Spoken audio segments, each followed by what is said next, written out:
Welcome to the Quest Forums channel. I want to respond to an idea that I've seen a few times coming from people who believe in atheism, where they have said that they are afraid of Christians.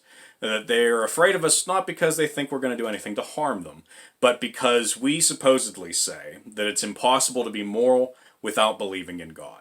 And so what they're saying is that if Christians only do the right thing because we're afraid of punishment for doing the wrong thing, then we actually want to do the wrong thing. Whereas atheists, they just behave morally because they believe in their own hearts without anything coming from a supposed God, that it's good to do good things. And therefore they are morally superior. Now, that's the way that the argument goes. Now, it's wrong for a couple reasons, and one of the ones that I think is pretty important is the fact that there is a habit to move the goalposts, as it were, in order to say that something that's described as sin and something that has natural consequences is actually not a bad thing.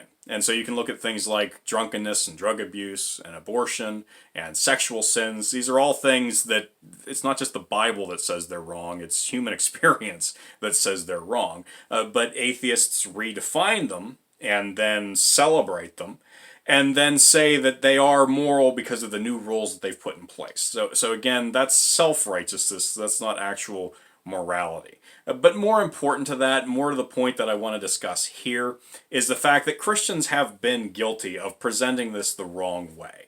Because there have been Christians who have said that it's impossible to be moral without believing in God, and that's not true. Not strictly speaking, because there's plenty of atheists. They don't go around murdering their neighbors and stealing and raping anyone around the corner.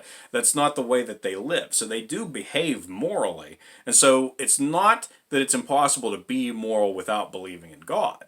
It's that it's impossible for there to be morality without the existence of God. That a purely physical universe does not explain the existence of moral laws. Because if everything is an accident, and if everything is just chemicals and atoms reacting to one another, then we have a mechanical universe, and we have a random universe, and there are no rules that stay the same, and there's no way to know what to trust, and there's no way to choose between good and evil. There's actually no way to tell the difference between what is and what ought to be, what's a favorable or an unfavorable circumstance, because the universe doesn't care. So you need to have a moral lawgiver. You need to have someone on the outside, a mind, in order to be the source of this mental concept. Someone who establishes the difference between what is good and what is evil. And that's really the point that Christians have not always been good at pointing out we need to be better about, because it really is simplistic and overly simplistic to say that you have to believe in God in order to be moral. That's not true. But there does have to be a God for anything to be moral.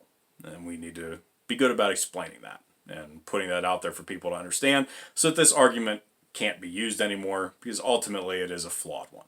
So what do you think about that? Do you have anything that you want to share in this regard, or maybe you have a question about it or something else in the Bible? Feel free to leave that in the comments below. Thanks very much for checking out this video, and until next time, keep looking up.